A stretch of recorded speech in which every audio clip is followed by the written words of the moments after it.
another episode of With the Chiefs. Wait. Man, I need more rest. I hope I've got your last name right there. It's a very good pronunciation. You should know better than that now, Donald. I know.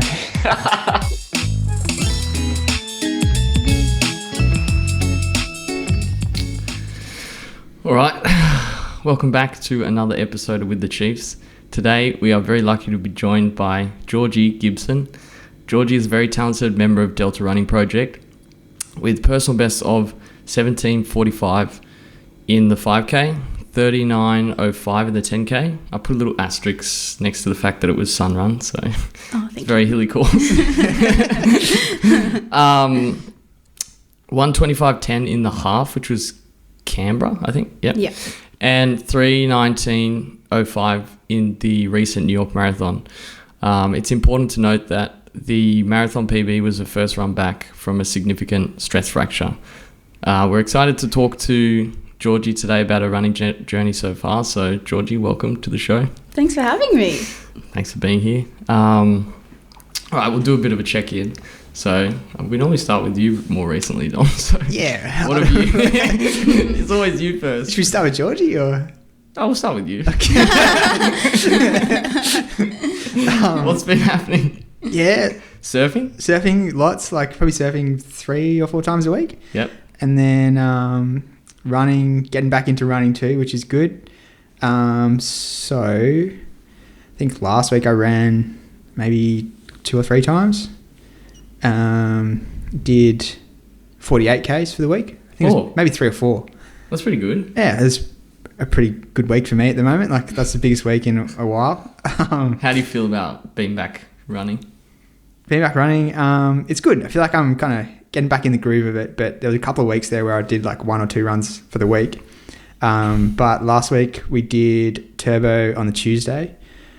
No, we didn't. We went up the coast to Bluey's, so no Turbo, which is kind of good because I think I needed a bit of a break from sessions just to ease back into it and get the rhythm going again.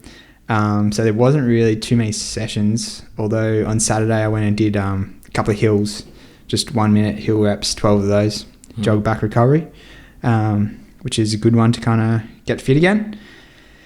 And then this week on Tuesday we did Turbo, which was the old Brekkie P session. You do 3 hill sprints straight into a tempo on like heavy legs, and did that 3 times. So it was like a, I don't know, 200 meter hill and then a 1K like rep off the back of it. Walk to do the rep, or what was the rest?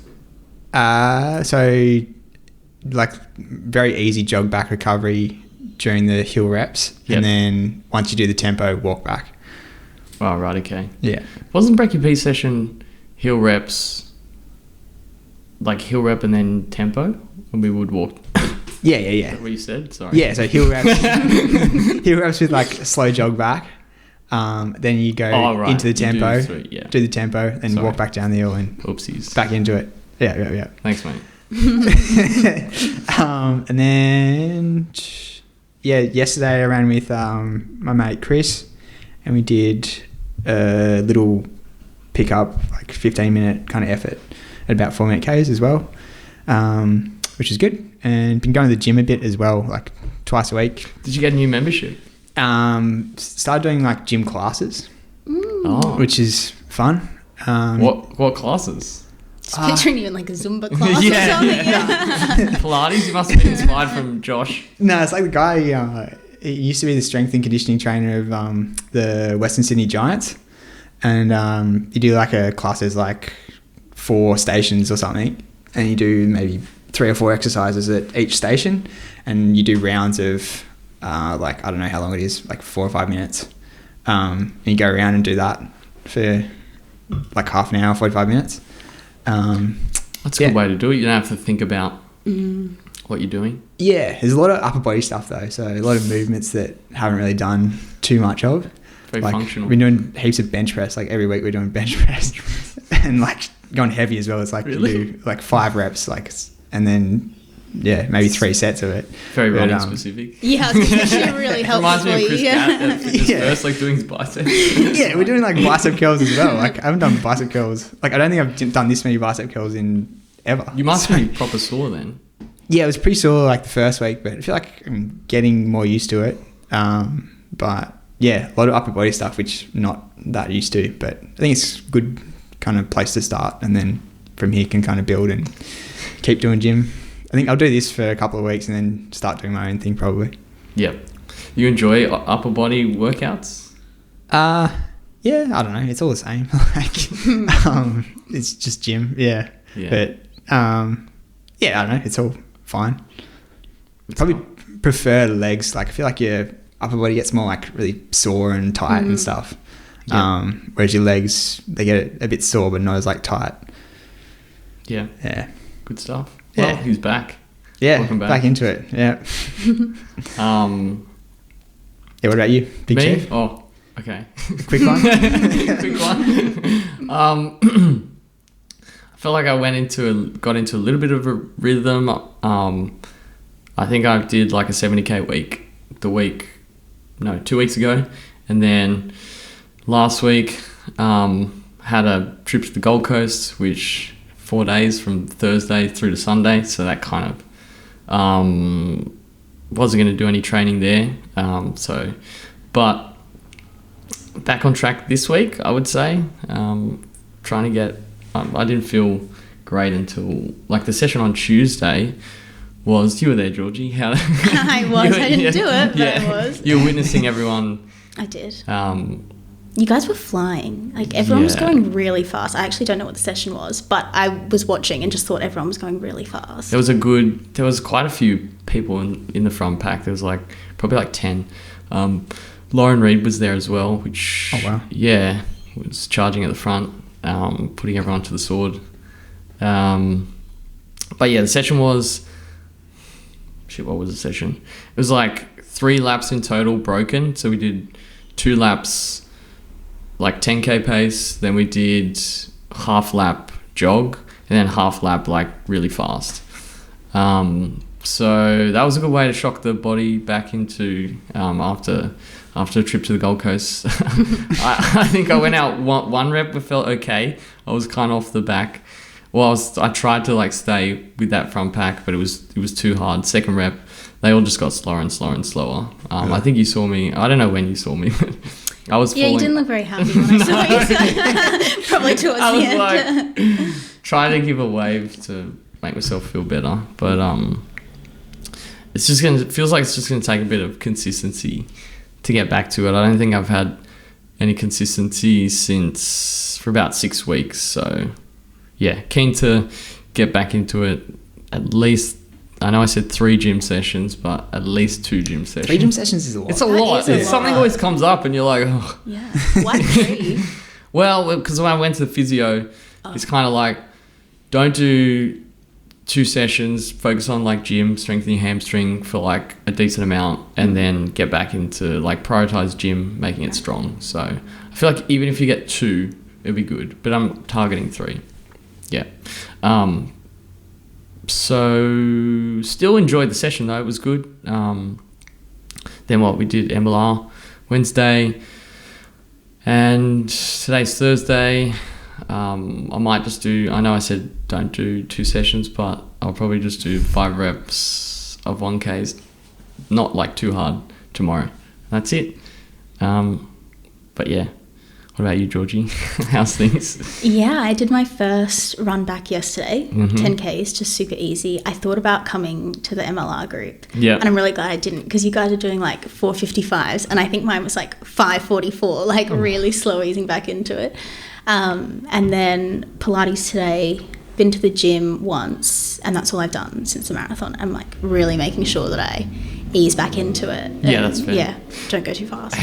So when was the marathon date? It was Sunday the 3rd of November, so like a week and a half ago. Okay, so it's still not that long ago. Yeah, not that long ago. Yeah, and then the plan is to do 50 minutes tomorrow, 30 minutes on Saturday, and then 60 to 70 on Sunday if I feel good, and just all easy. Yeah, okay. How long are you meant to be continuing to run somewhat easy before you get back to sessions? I think the plan is January for sessions. So Okay. the plan is to get the volume back to what I kind of want it to sit at consistently, and then play with speed. So I think Chris was saying maybe we can do like some mini sessions in December, but yeah, probably not till January, but it's okay. I'm so excited to do sessions again. Like I miss running fast, but I'm also just, whatever keeps me running is okay with me. Yeah. Well, yeah, because you haven't really done sessions since injury. Even Last though week of you ran a April. 3:19 marathon. Yeah. But we'll get to that. So how did you actually pull up after the race, like soreness-wise, stuff like that? Yeah, I had pretty sore quads, but other than that, I was okay. And nothing where I was injured, so that was really good. Yeah. But yeah, just going downstairs was a bit rubbish for a couple of days, but I expected that. So I actually think I pulled up pretty well, especially couldn't really do gym stuff either, and only done like maybe 2 proper like heavy gym sessions before the race. So I was expecting it to be a lot worse actually. So yeah, I was pleasantly surprised. Because you've done, what was the other marathon you did once upon a time ago? Yeah, a long time ago. I did Gold Coast last year, and then I did Sydney Marathon the year before that, so 2022. Okay. Yeah. And what did you run for those? For Sydney, I did 3:54, and then Gold Coast I did 3:29. Yeah, okay. Yeah. Jeez, good trajectory. Yeah, so far, well, yeah. Anyway, we'll talk more about when Georgie started training. Did you do any like Pilates or stuff since the marathon, or just this week? Yeah, just this week. I did Pilates like a long time ago, kind of stopped doing it and then got back into it when I could start exercising again after the injury, inspired by Josh going to Pilates. I was going to say, true. Who started that one? It was definitely Josh and definitely Sarah. Josh, okay. Yeah, So it dragged and you Meg along. goes there as well, and they all told me to go. So, yeah, it's great and I love it. But I only started doing that post-injury, and then, didn't do it while I was away. And then, first one back today. It was also upper body and arms, and I have a very weak upper body. So it was tough, but yeah. Fair enough. Tried to say you and me both, but anyway. Before we talk about the race and stuff like that, be good to just dig into like how you got started in running. So just take us back to when you started. So I did not grow up running. I did not like running. I was a swimmer and a tennis player. And then I started running in year 12. I don't really remember why I just, what made me decide to start running, but just kind of used it as a stress reliever. I'm one of those psychopathic people who actually likes treadmill running. So I just run on the treadmill. Seriously? Yeah. Pretty much all of year 12. Like if I had a free period or like after school, I would just go to the gym and like put my headphones in and TV shows run. Or? No, just music. I don't know what it is about it, but I don't. Now I'd like maybe put a TV show on. I can still do it with music, a podcast, but it's kind of how I did it. And then my dad ran a bit, so we would go on runs together in the morning. We'd just do Bull's Head. I think we'd do like 7Ks, and that was kind of it. Yep. So that was like 2018, 2019. And then I wanted to do my first half in 2020, and that didn't happen, obviously. So then I took myself, but I was really determined because that was like my big goal for the year. So I took myself to Centennial and I just ran one by myself. And how'd that go? Good, I think. I have no recollection of like what I ran. I think my you goal didn't was, have Watch or? I definitely had an Apple Watch, but Didn't record I it? think I recorded it on like the Nike app or something. So I don't surely have it you can anymore. find the Nike app. I'll have to find it. It was probably, I have no idea, but I wouldn't be surprised if it was like 90 minutes. it was definitely not 90 minutes. Definitely not. But I did that. And then, I think I did my first proper half in 2022. I did the Hocker, which wasn't Hocker then. And then, Sydney Mara in September 2022. And then I'd done like random like Blackmore's Bridge runs and things like that. But only started kind of training, I guess, and still use that term like very loosely before the marathon in 2022. And then joined Delta after Gold Coast in 2023, I think in like August. Yeah. And I remember the first one I came to was on a Friday. And you were there. Yeah. We're doing 1Ks. Yeah. And I think it was Brie and I, and we came together because I'm quite like shy and introverted, so I couldn't come by myself. So we went together. And it was you and Shane Wood ran with us. And at the time, even then, I knew, I was like, wow, this guy's fast. This is very kind of him to come and run with us. Yeah. And like ever since meeting him, I'm like, wow, he was going real slow for us. Yeah. But yeah, and then I think, Brie got injured like the week after that, and I was took me a bit of time to come back by myself, and came on a Tuesday, and then, loved it. And that's kind of how I got started. Yeah. You mentioned swimming. Were you like swimming a lot? Were you a competitive swimmer? I was, towards the end of like primary school and start of high school. But tennis was always kind of my main sport. So I played that competitively. All the way through high school. I was tennis captain in year 12. And then I played for a little bit at Sydney Uni doing the badge tournament. And then now I just play socially. So that was kind of my main thing. And there, swimming, I really enjoyed it. And then I just kind of did it socially towards the end of high school. Yeah. Okay. Yeah. Tennis. Remind me not to play tennis with you. Yeah. I mean, you're still pretty good at tennis. Yeah. Not school tennis captain. Sort of good. Yeah, true. Yeah. That was a long time ago. We should do a Delta tennis day. I think we should, because Josh plays as well. Oh, right. Yeah, I reckon that'd be fun. Yeah, it would tennis be really is fun and super frustrating. Yeah, well, it's so fun. As well. Yeah. I love a volley, like a really aggressive volley. That's where I get my anger out. Yeah. Yeah. Or in track races, which we'll talk about anyway. I had a feeling that was going to come up.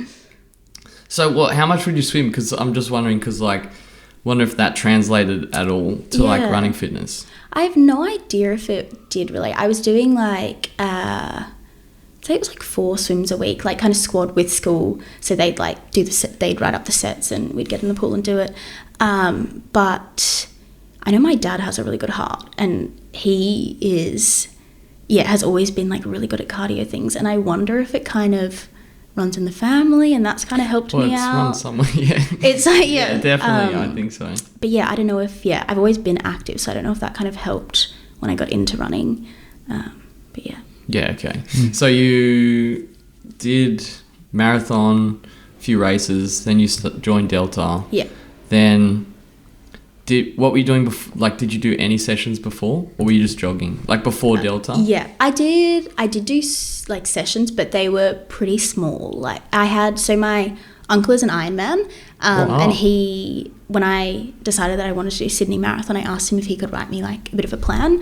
I think I did like 1 session a week, and by session it was probably like, like 1 minute on, 1 minute off 10 times or something like that. And I think I was running like maybe 50 Ks a week. Okay. So and then not like crazy, but still a bit of volume. K weeks. Yeah. And at the time, I was really happy with it. And I think I did like 30K run before the race and everything. And then same thing when I wanted to do Gold Coast, he helped me write a bit of a plan as well. And same thing. But then I remember the first time I came to Delta, I was really intimidated by the sessions because they were pretty much double as long as anything I'd ever done. Yeah. And I would always run with music. And then the first time I went to Delta and it was like just me and my thoughts and like lapping around FOD, I was like, this is going to be really hard. But now I love it. So what are you listening to when you... You probably can guess. It's probably Taylor Swift 90% of the time. We got the biggest Taylor Swift fan of all time. Would you make that claim? Or there's probably bigger. There's probably bigger ones. There's probably bigger ones. But I'm up there. But I'm not crazy. Like there's some crazy ones. I'm not crazy. No. Just clarify. Yeah, I just wanted to clarify. Have you got any like interesting merch? I have a lot of merch. Like I have a problem. Like when I go to a concert, I'm always like, I'm not going to buy anything, and then I do. Talk us through the merch. Like, what's the merch scenario? I got a lot of shirts. I got a lot of jumpers. I actually, exposing myself here. She released a holiday collection this morning, so I bought some ornaments for my Christmas tree. What's the ornament? Like an orb? Oh no. No, one is like a little typewriter, which is like kind of imagery of her most recent album, and then one is like a little guitar. So yeah, now that's probably like the weirdest piece of merch I have. Mostly I don't clothing. know. But I don't wear them out of the house. I like sleep in them. Really? Or just maybe jumpers, but Not a proud Swiftie. no. Well, I am a proud Swiftie, but I don't need to wear my merch out of the house. You know? Like I don't want to be. By all the other No, I don't want to be judged by other people for it. Not by the Swifties. Like the Swifties. Like I saw someone in a shirt today, and I like smiled at her on the street because I was like, Yeah. I know you know. Don't you want other people to smile at you? Like, Well, it did happen when I was in London. I was wearing my jumper, which I did go to London to see Taylor Swift. I was wearing, which is probably important context. I was wearing my jumper just on like a random street in London, and it was merch. And this girl yelled "catch" from the other side of the street. Like I've never met this girl before in my life, and she threw me a friendship bracelet. oh, thank It you. was that's so nice. sweet. That's awesome, Yeah. yeah. How have they been a thing for a long time? It Friendship started on this tour. It's like Swifties are kind of crazy because she wrote one line about making a friendship bracelet, and it was like a metaphorical kind of line in this song, and then everyone started making friendship bracelets. And now it's this thing like you go to the tour and you have like your wrist covered in friendship bracelets, you trade them, like yeah, it's actually a very fun thing. Like it's really sweet, like a very kind of fun thing to do with people that you don't know, and like brings people together, but it is a Yeah. very random kind of Yeah, it had a that's very cool. random beginning. but What's the yeah. best one you've gotten from someone else? Oh, I got one. Actually, my best friend made me one that said, I don't know if I can't really swear on this, but Oh, You you can. can. oh, it says, and she made it to wear for the marathon. It says "Swift as fuck boy," and so I wore that for the marathon. And Sorry, yeah, you have to bleep that out. yeah, sorry. Yeah, and that was fun. Did not yeah. expect that. Yeah, and I wore that for the marathon. I've decided I might wear it for all my races now. Yeah. It's a little lucky charm, but yeah, that's fine. Nice. I had a weird feeling Taylor Swift was going to come up in this. Well, Yeah. kind of has to. Yeah, Um, yeah, true. It's my other love other than running. There'll be more in the listener questions anyway. Okay. So, where was I? So you're doing about 50Ks a week, very limited sessions. This is even before Gold Coast. Yeah. So how did the races go? To both marathons. Yeah. Gold Coast was great. Like, I loved it. I had a really good time.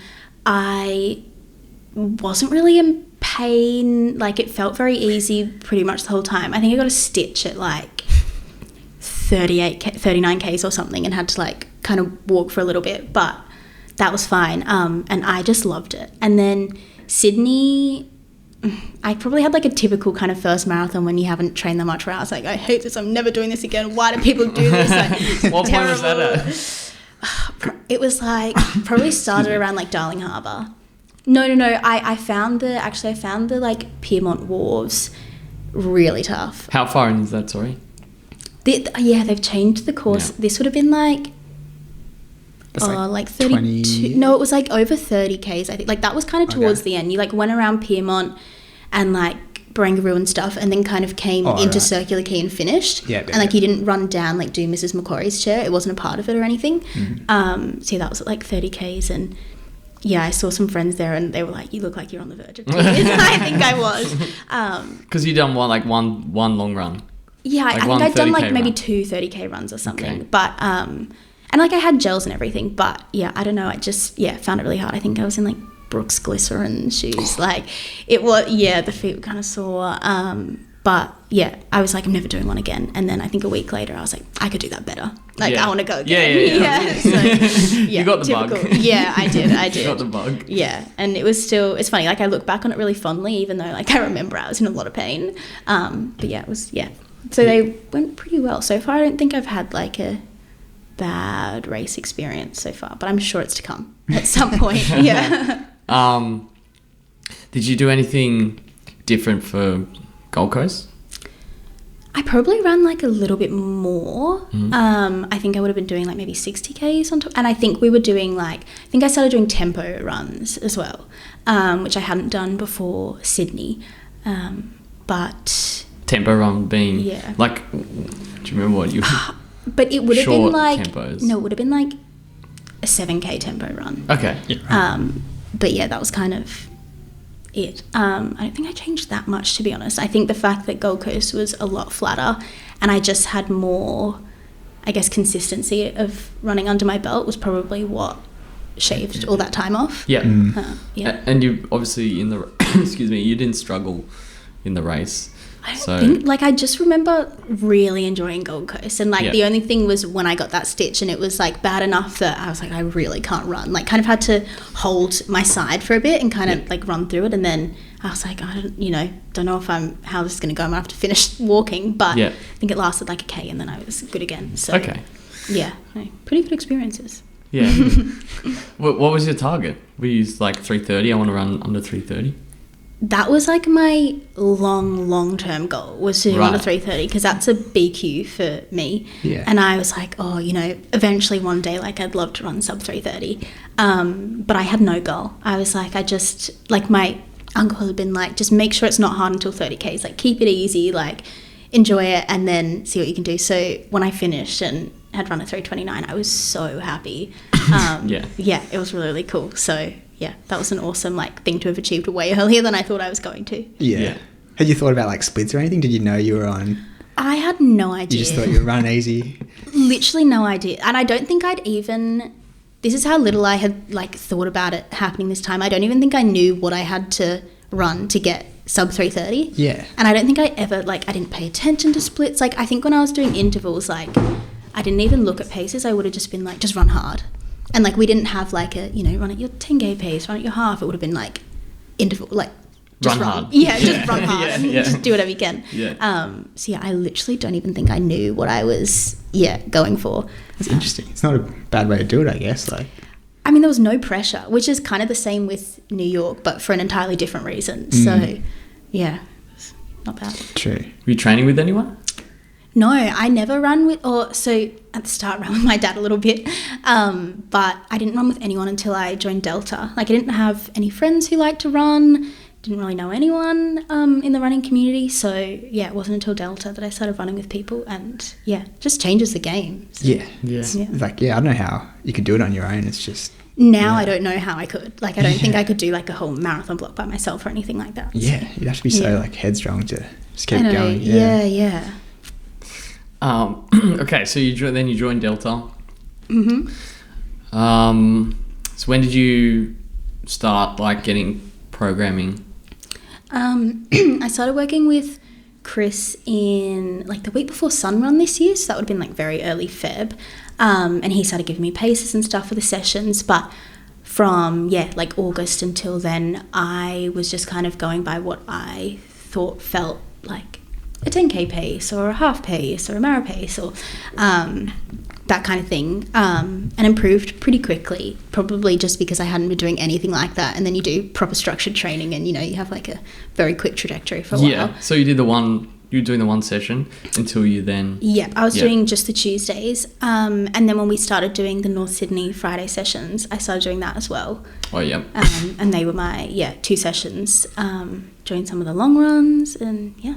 Oh, yeah. So then you built up and then ran... What was the first race you ran after Gold Coast? Like, as you joined Delta, what was the first race? It would have been Sunrun. Sunrun, okay. Yeah, so that was the first race I did with a Delta singlet on. And I think I'd done some park runs, like Buzz paced me to my first sub 20 in, I think, October. But yeah, that was the first one with Sunrun. Were you surprised? I was so surprised. It's 39.05 there. I actually, again, this seems to be a weird running theme, but I didn't look at my watch once because it wasn't like an A race. I had just signed up on a whim because I'm one of those people who's like very happy to run races and not race them. Like, I just like to be in the atmosphere and like be a part of it.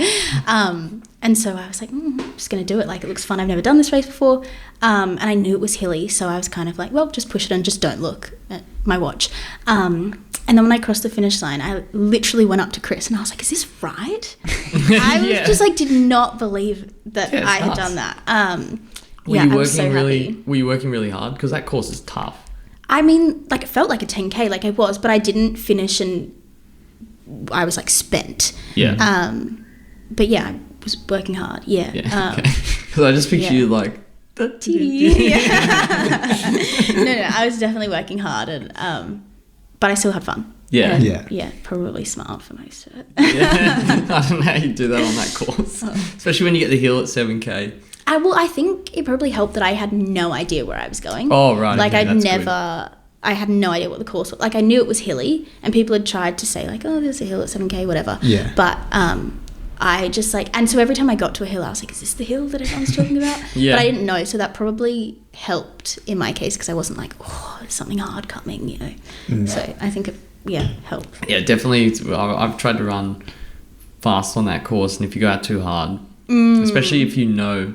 You're like, I'm really hurting at 5K and there's a hill. I'm just going to be absolutely wrecked. I thought I had gone out too hard, I think. Yeah. And probably because, it was like my first proper race and I had like all the adrenaline. I was running with all these Delta people and like Buzz had pulled us all to the front. So we were like on the tape and everything. Oh, yeah. And that was actually the day I met you for the first time. Yeah. You had a before good the race head on as well. Yeah. Thanks, mate. It was a good day for us. Yeah. Yeah, and like, so I think I just got like really excited and went out fast, and I was surprised that I could keep it up because I kept waiting for like the crash to come. Because you don't know what to expect. Yeah. Yeah, because you haven't run like hard like No, that I don't think I'd ever race. done I hadn't run a hard 10K, and so I was like expecting myself to crash. Yeah. And so I was very happy when I didn't. That's good. What was the next race? Might have been the track race, maybe. Really? I think it was. Wow. Because that was February. Yeah, it was. It was February. Okay, so yeah. Yeah, I think that I'm pretty sure it was the so state you 5K at Olympic Park. That's not too long after it then. No, do you not? I don't think so. You ran, what did you run? I think I ran 18 low. 1805. Yeah, 1805. Nuts. Which I was, stoked about because I think... And you hadn't run a hard 5K before?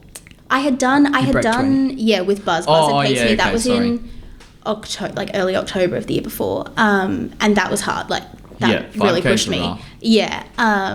And so I think I ran like a 1905 there. Okay. And then, so this was like a minute off. Wow. But again, like, I hadn't been, when I was running with Buzz, like, I wasn't working with Chris yet. Like, I didn't have prescribed paces and all that kind of thing. So this was like the first one where I was probably actually prepared. Yeah. Yeah, it was a good one. I had a lot of fun. Yeah. How did you go with pacing? In the 5K? Yeah.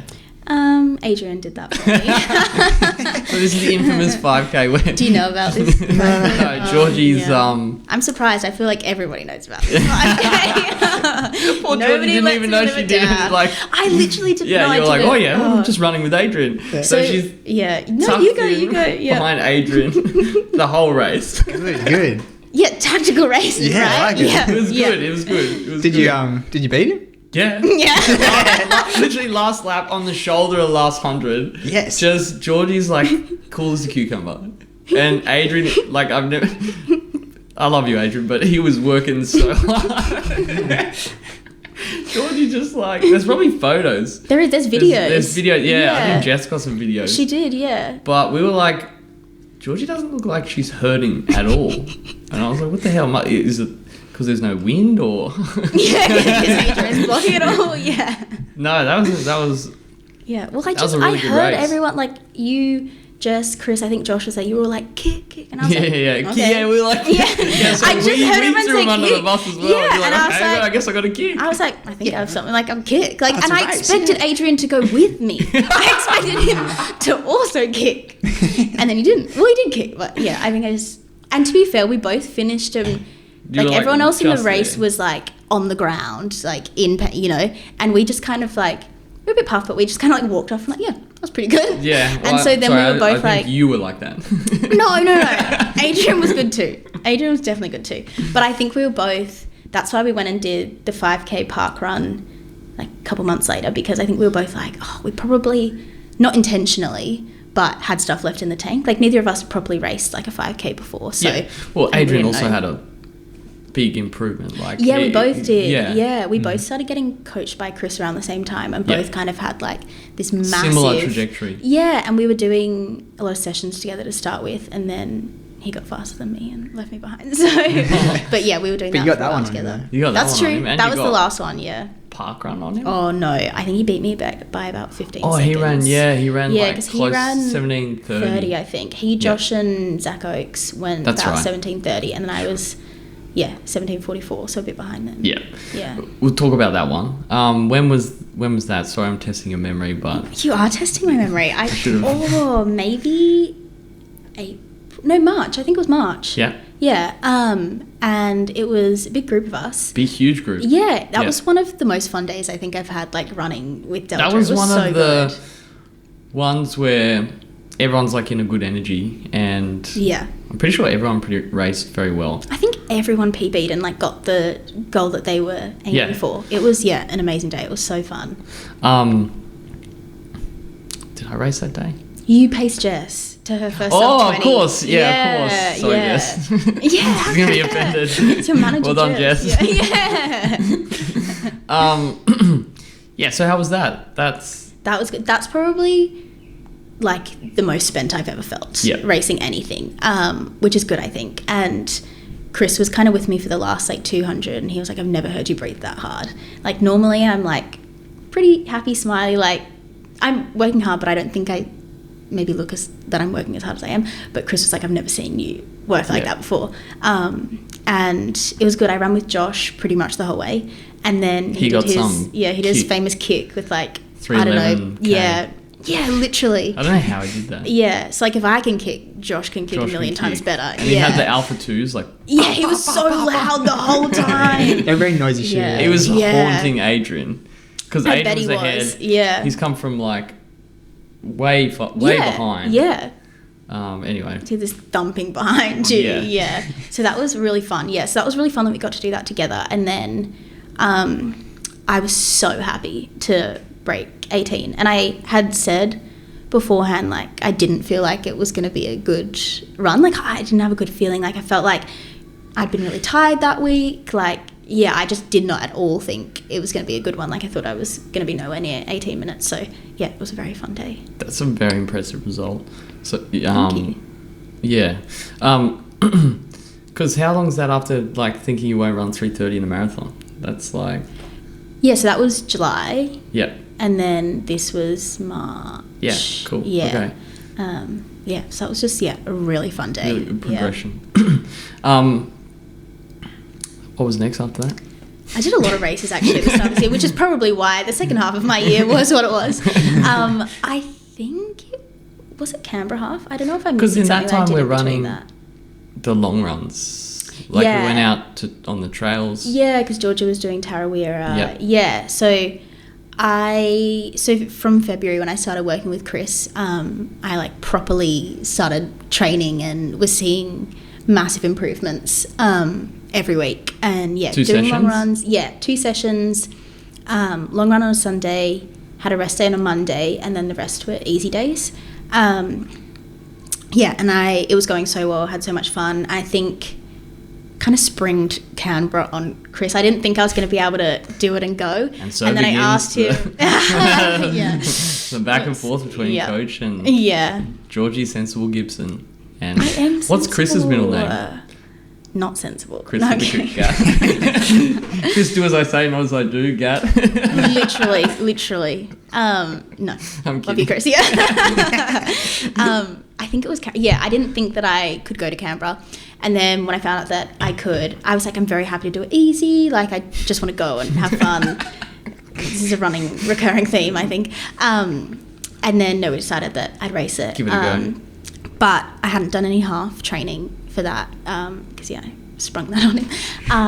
And I was really happy with how that went as well. That was I'd done quite a few halves, but nothing racing. And yeah, Chris had said 4-minute Ks and ended up running exactly 4-minute Ks Wow. at the end, but definitely a pretty big positive split. So All right. yeah, I think I was doing like 3 something to Start with. And then I think the last couple were like 4:08, 4:10 or something like that. It's not terrible. It's not bad, but it was, So When did you start falling off the pace?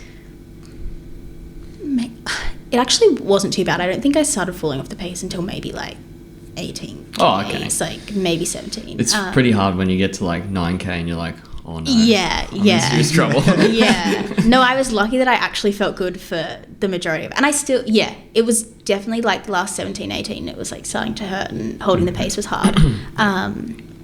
But yeah, that was a really good experience as well. And I was, so happy with how that went to, again, like I had a long-term goal was that I wanted to break 90 because I think my PB was, I think it was 95 before that.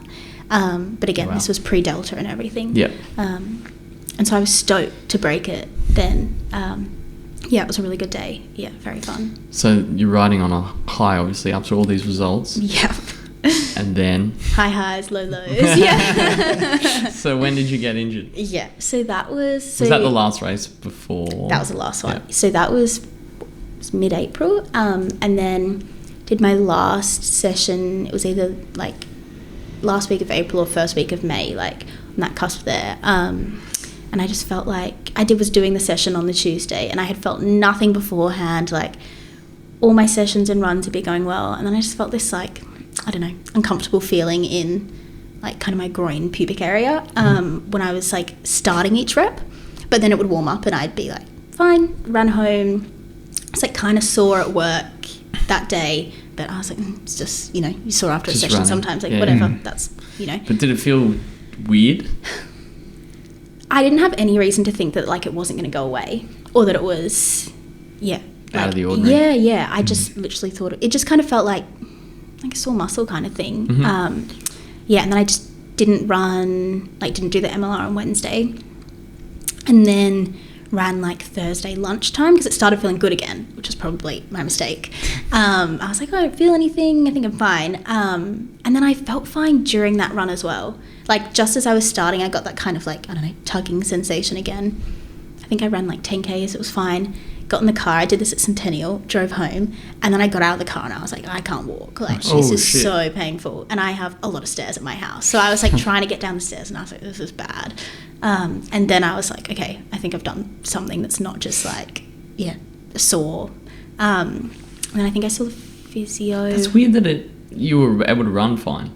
Yeah, which now, and I didn't know anything about stress fractures. Like I'd heard about it and I was like, oh, you don't want to get one of those. But I didn't, but I didn't know any. And I thought that you got them from like running on pain for a while. Like if you felt something and then you kept running on it, you got a stress fracture. So I was like, well, I don't have a stress fracture because I've been fine. Like it just came out of nowhere. Where was the stress fracture? It was in my left inferior pubic ramus. So it's a Wow. bit of a weird one. Yeah, I don't know anyone else who's had a pubic ramite stress fracture. Yeah, because Yeah. that's like pretty high up the chain. Like, it Yeah. wouldn't take that much load, you'd think. Yeah, But- so it was, that was the other thing where, it wasn't something that was, lower down the chain. It was higher up, which meant it was probably like indicative of something like bigger picture. So I think I saw the physio, and because like I passed the HOP test, I passed all these other kind of like typical stress fracture tests, which I now know is because of where it was, but because I could still kind of walk and everything, the physio was like, I don't think it's a stress fracture, like I think you're okay, but like let's take a bit of time off running. But I was like, I want to get an MRI. So got that, and then I went back to the physio before I had the results, and he was like ready to send me on a run just to test it out. He was like, I think like you're fine, but because you got an MRI, we'll wait. And then got the MRI results, and it was stress He was fracture. like, oh. Just like burst into tears. Like I was so devastated. Yeah, I think I got the results in like the city on George Street, and I was like trying not to cry, and I was like trying to keep it together. I think I called my mum, and I like was walking down to Town Hall Station and just like burst into tears, and then like I think I texted Chris on the train, and I was like, bad news. And then Helena had just got her stress fracture, so I texted her, and I was like, me too. Like, it was so sad, Yeah, and like brutal. didn't really know any of like what was to come or how long it would take. So I was just very sad. So Stress fracture's Yeah. it's like the worst you can. If your runners are like, don't get a stress fracture. I think I was with Literally, Chris when I remember being with Chris when he was quite devastated as well. I was really sad, and like was just, I think more than anything, like I was just having so much fun with running. And like like when you become part of a run club, like it's a huge part of community and like your identity and everything, and then you suddenly can't do that thing, and like everything just kind of gets pulled out from under the rug. And I think as well because I was just like, everyone was like, it's not a stress fracture, and then it was. And like I remember we had like a couple friends who'd had like stress reactions or like stress fracture scares, and like they were like 4 for 4 for not actually having a stress fracture. So I was like, okay, I'm going to be the 5th. But I was like the first one to go down. So it was, I was really upset. And it was, like mentally tough to not run for, I don't think I ran for 4.5 months. And like wasn't really supposed to walk, like couldn't do other exercise. But it was weird because it wasn't like I was in a lot of pain. Like I wasn't really in pain, and it wasn't bad pain. But I just knew that I couldn't run. Because it won't heal. Yeah. So what did once they said a stress fracture, what information did they give you? And like, how did you determine how long it wasn't you wouldn't be able to run for? Well, I got told so many different things along the way. And like at first they were like, because it wasn't a very bad stress fracture. They said like, because I wasn't in a lot of pain, like I could pass a lot of the tests, yada yada. They were like, 8 weeks. And I was like, okay, great. Like that still sucks, but like I can do 8 weeks. Like that's the minimum. Like I'll be great. So I think I, had some what do you call them? Crutches. For a bit. And then I just stayed off my feet for a bit. But then the physio got me back doing stuff probably like a little bit too quickly. Yeah. Not running, but just like kind of a bit of gym, like stability stuff. And he was like, yeah, you can walk and like elliptical and stuff. And then I think we got to we went on the Canberra training camp, and I was like, it's okay. I'm like, got like 2 weeks to go, and then I can run again. And then, I think I got to that point and I felt like nothing was better. And then I think we got to 12 weeks and I was still out, and they kind of, all the literature seems to say like 8 to 12 weeks for a stress fracture. I'm a bit of a nerd, so I like went into a deep dive. I was reading like all these research papers on it. Like I was trying to learn everything I could about stress fractures. Well, the hard thing is there's like nothing on pubic ramus stress fractures. And so I was like just trying to find out like what was the timeline, like, and how long did it take people to get back to running, and then like what did they do while they were off to keep up fitness. Did a lot of stuff into like aqua jogging, what else, and then like obviously like what are the precipitating factors, because I was like, why did this happen to me? Like I'm kind of running how everyone else is running, like, that kind of like, why did it happen to me? So I remember Helena and I just like trading information, being like, I read this thing. But anyway, got to 12 weeks and nothing was better. So I decided to get a second MRI and change physios. And and he's Helena's physio. He was great. Like, and I think it was just a mismatch on this one injury. Just cut him off. I was like, I don't know. Yeah, no, so I stayed at the same practice and went to Fred, who everybody adores. Everybody sees Fred. One night in Manly when Fred showed up was like the freaking. It was like the. Oh my God, Fred's here. Yeah. Who is this guy? The man, the myth, the legend, Fred. So switched, and the MRI basically said that like nothing had changed pretty much. They were like. A small callus had started to form on the bone, which is a sign of healing.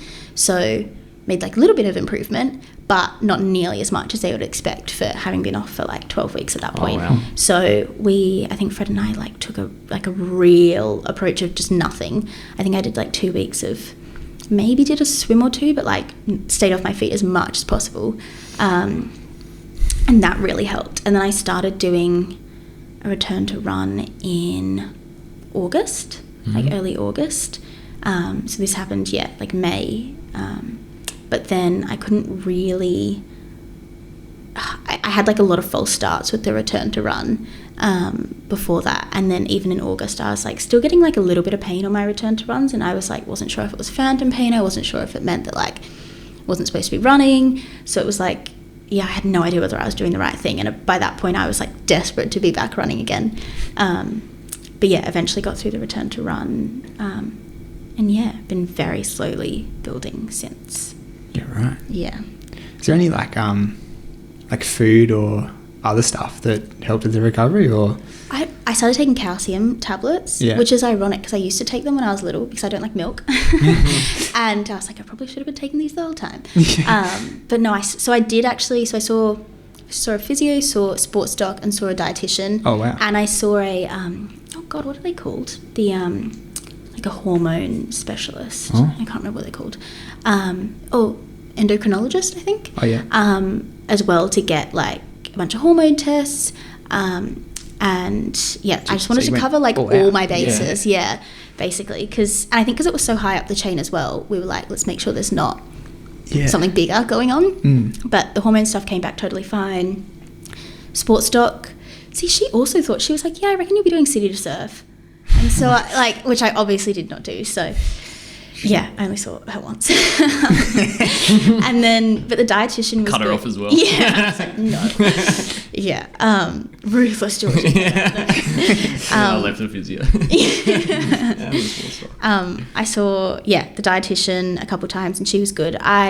She was like, you need to eat before every run, which I was like eating before sessions and long runs, but like I just have a banana. She was like, I think we need to get a bit more in you beforehand. And like I was really good at overall eating enough, but she was like, I don't think you're fueling quick enough after a run.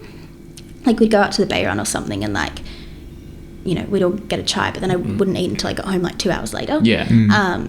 And so, yeah, that was good with her. And she was like, yep, calcium, need to get more of that in. So I started taking calcium tablets.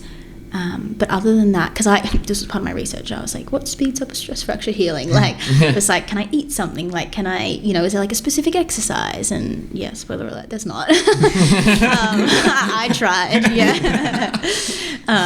So yeah, that was kind of the only thing. Because everything else, like I also got blood tests, and like they all came back fine. Like my iron was fine, my B12 was fine, like all that kind of thing. Yeah, so. More calcium and... Yeah, and like more food. I think it was like I saw it, like I don't know exactly why I got a stress fracture, but I imagine it was kind of, we weren't like increasing by too much each week, but I was like increasing each week, but then I was getting faster each week as well. Like in the sessions, like I said, I was progressing like really quickly, and I think it was just that like fatal combination of speed and intensity, yeah. Like and duration, like running more and running faster. And yeah, both physios were like, and that's kind of why what I'm doing now is like just working on building my base and getting duration increasing, and then we'll play with speed once that's steady and my body's used to it for a couple weeks. Yeah. And that's kind of my guess of like what was probably like the big thing. And then probably like some little nutrition things worked into that. I think it's definitely a lot of, that's the thing with it, especially if you're newer, it's just a lot of trial and error. Definitely. And something Fred said to me that was so helpful actually, was like performances, like you want to be walking the cliff edge, but you just don't know where the edge is until you fall off it the first time.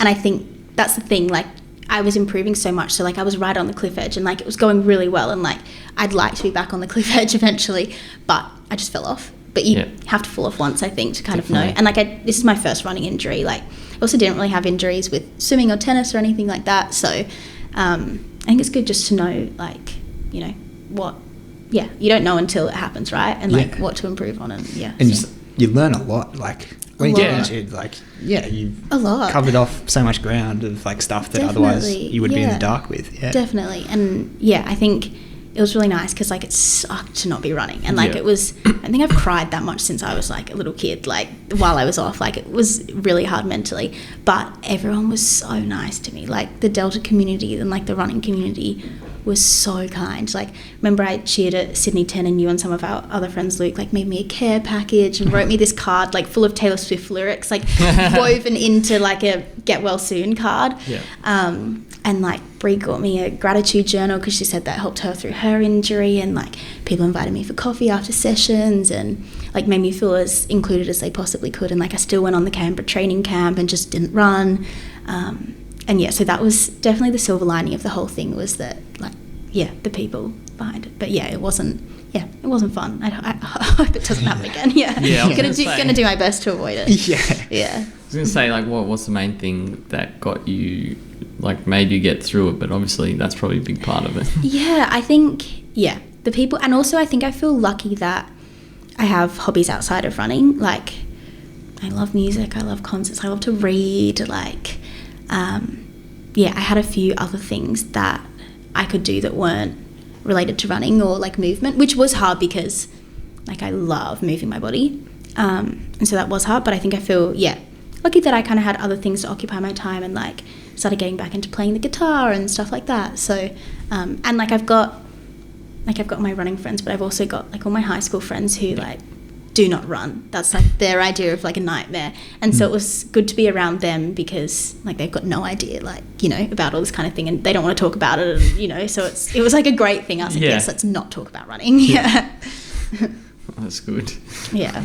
All right. So how was the race? It New was York. good. Yeah. So you're there you did a bit of a holiday. Yeah, we did the holiday beforehand because I had to come back to see Coldplay and we wanted to get out before the election. So we did the holiday first, which, you know, I'm really glad we did. Yeah. So the race was, I actually flew back home the day after the race, which meant every time I got up on the plane, I was slightly stiffer and like went to go to the bathroom. I was like, ooh, my quads. Yeah. Yeah, that'd be grim. Yeah, it was a bit. Fly back would have been very grim. It was a little bit.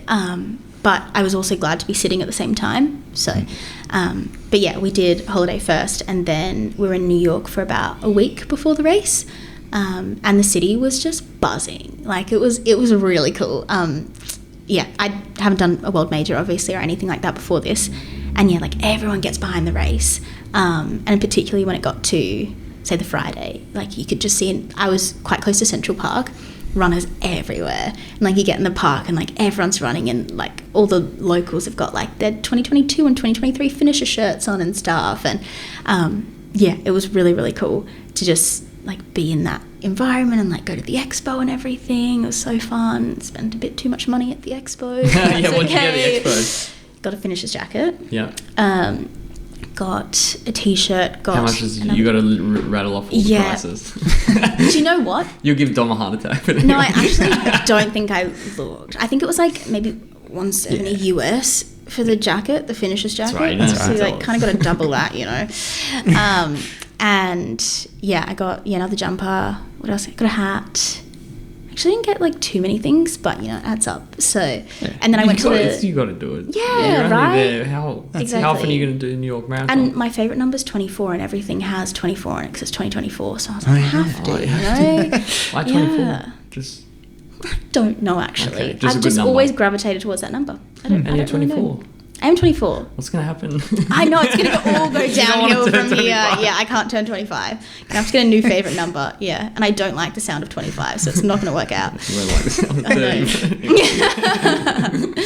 I also went to the Tracksmith pop-up, so we want a bit of money there. We need a petition to have them.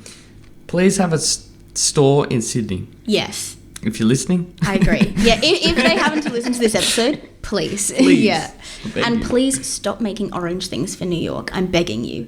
Everything was orange. I wasn't going to follow up with that, but wear orange. I left the finisher shirt. I looked like I could direct traffic in it. Hang on, I've got a hat for you. 1 second. Oh no.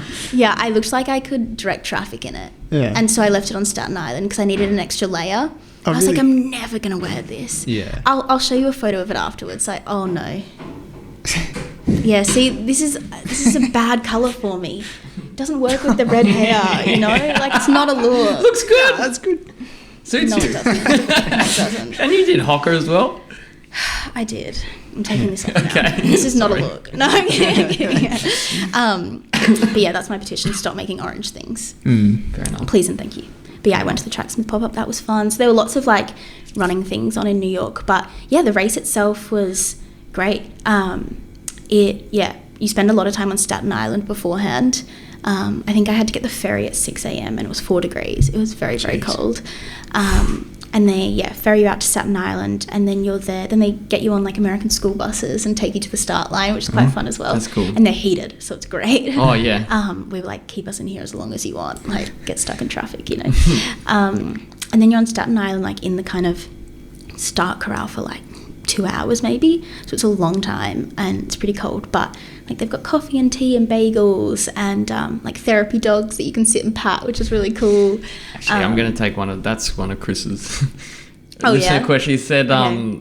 do you think they should be at all races? Yes, 100%. 100%. It was so, like, I mean, I wasn't nervous because I wasn't racing, but it still was like just so nice to sit there and like pat the dog for a bit. And the queue wasn't that, there were like 20 dogs. You got to pick which dog you wanted to go up to, and I don't know, it was great. I definitely think so. And I can imagine like if I was really like nervous and stressed, it would be so nice to go and pat a dog. And yeah, it was cool. They had it was also fun being in New York, like knowing they're about to announce that Sydney was going to be a major, because there were so many things that I was like, oh, it'd be really cool if Sydney does this, or if like, you know, with the on-course support, I was like, it'd be really cool if this many people come out in Sydney in a few years and all that kind of thing.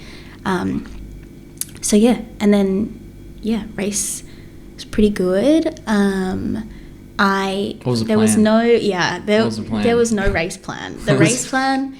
What was the training block like? Did you have any kind of... There wasn't really a training block. So I think I did 170k week, which was when I That's pretty solid.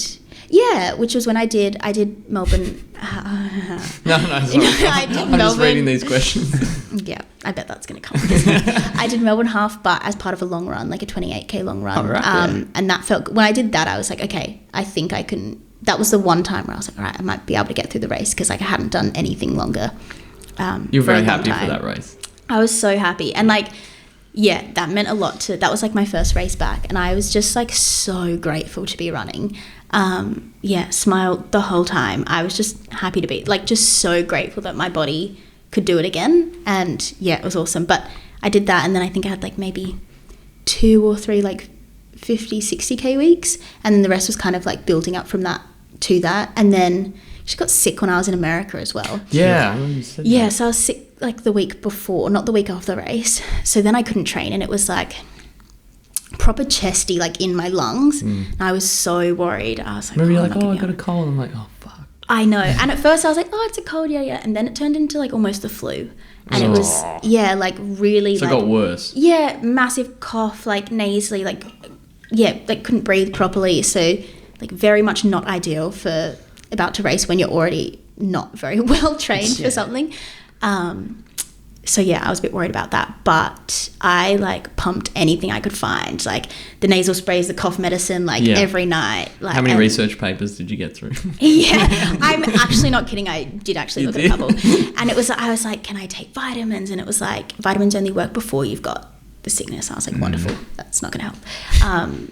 But yeah, so that was the other, like, oh, come on, like, it's been, there were a lot of things that I was like, oh, I don't know how this is going to go, like. And I think during the race as well, like, I didn't know if my groin was going to hold up, or if I was going to suddenly, like, be in pain. Like, I was really worried that I'd get to, like, the longest I did was 28, so I was worried I'd get past 28 and suddenly be like, oh, like, get a shooting pain and not be able to run. So it wasn't until I got to, like, 40Ks that I thought, oh, my God, I'm going to finish and I'm not in pain and I might actually be okay. Yeah. That's awesome. But yeah, there was no race plan. We're going to, like, segue into this in a question. But yeah, go. Gels? Yeah, I used Coda. So I had that every 40 minutes. Okay. And then I had one Morton, I think. The last one I had was Morton because the Codas are really sweet. And I normally I like sweet, flavorful gels. But by that point I was like, I can't do another one. So I had a Morton at the end. But yeah, I had them every 40 minutes. Yeah. Nice. So that's like 4 I had, gels? 4. Yeah, I think so. And they, went down well. And like, I'd done a little bit of practice, like when I did the 28k run and everything. But yeah, they sat really well in my stomach, which is good. Yeah. One from Chris. Mm-hmm. At what point of the weekend did the walking breaks get vetoed? She doesn't take walking breaks. You were never going to take walking breaks. No, I thought I was. Well, no. Okay. I thought I was going to have to take involuntary walking breaks because I thought, like, I wasn't going to be fit enough. Like I thought I was going to run a 4-hour marathon. I'm not being like, I really thought I was going to run a 4-hour marathon. 4-hour marathon's still like, that's like 6 minute Ks. It's not I was still like, because my bad, first one was 3:54 and I was like, I thought I was going to run about that again. And yeah, I was fine with that. But I was going to take the walking breaks if I was like, I can't run anymore. Just take them all at once. Yeah, and just walk the rest of the race. Yeah. What was the actual plan? Like minute walk? I don't know. There wasn't in the end. Oh, there was wasn't. just kind of like take the walking breaks as you need them. Okay. Well, Which that's pretty I did vague, do Chris. because That's I pretty didn't need them. Yeah. So take as you need, but I didn't need them. I would have. Gone full lawyer on it. Yeah, but no, the race plan was have fun, enjoy it, don't be in pain. Yeah. That was literally, I had no pace goal. I had no time goal.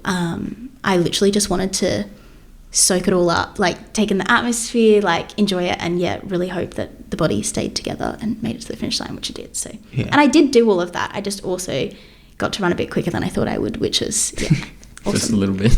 Just a little bit. Yeah. So what? Go on. How are the hills? Not as bad as I was expecting. Yeah, right. I remember you called everyone out. They're like, "Oh, it's not even hilly." I don't know what everyone says about these hills. Well, I think living on the North Shore probably means that like nothing's as hilly as the North Shore. So I was like ready for some serious hills, and it's not as bad as Sydney as well, like Sydney Marathon. Yeah, so I was like, okay, but yeah, I don't know. I was expecting worse. It wasn't. There's a lot of bridges, and like the bridges are all just like a steady kind of incline, but they're not. There's not like a steep hill at any point. And then there's kind of, as you're coming into Central Park finishing, you're kind of again on like a steady incline, and that final kilometre is progressively uphill as well, but it's nothing steep. And yeah, it wasn't as bad as I was expecting actually. But I was a bit worried about the hills because I couldn't do any like hill training or anything like that. True, yeah. And I was supposed to keep everything easy and like my heart rate kind of low, so I was avoiding hills. But it actually wasn't that bad. So if anyone's scared about doing New York because of the hills, don't be. And then they're going to ride Hey Mel after they do it. Yeah, It's yeah. actually You really told hilly. me that there were no hills. Yeah, yeah. Georgie Gibson. Yeah. I know. This one's from Bree. Okay. Does a 42 kilometre threshold effort count as a session? You'd have to ask Chris that. I'm not answering that one. Yeah. So you technically haven't done a session yet. I mean, look, it probably is. Because that's what I said the other day. I said to her, I was like, I still haven't done a session. She's like, yes, you did. You ran a 42 kilometre session. And I was like, yeah, maybe. My heart rate was like, it wasn't too high, but it definitely wasn't like an easy run. So yeah, it probably was a session. Yeah. And I was, the whole race, I was... Probably was a session. Probably was, yeah. Whispering out of the corner of my mouth. The whole time I was running with my phone because I was like, oh, I want to take photos and videos and stuff.